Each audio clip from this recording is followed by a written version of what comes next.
আসসালামু আলাইকুম বন্ধুরা, অ্যাকুরিয়ামের জন্য একটি পাহাড় তৈরি করলাম। বক্সিট দিয়ে প্রথম যেটা করণীয়, একটা শেপ তৈরি করলাম।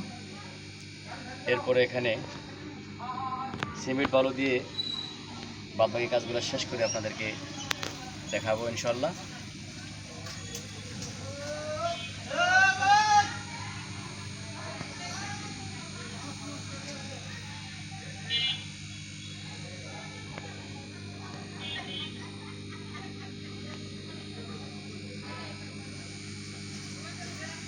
এটা একটা রোড হবে, এটা গাড়ি থাকবে এখানে।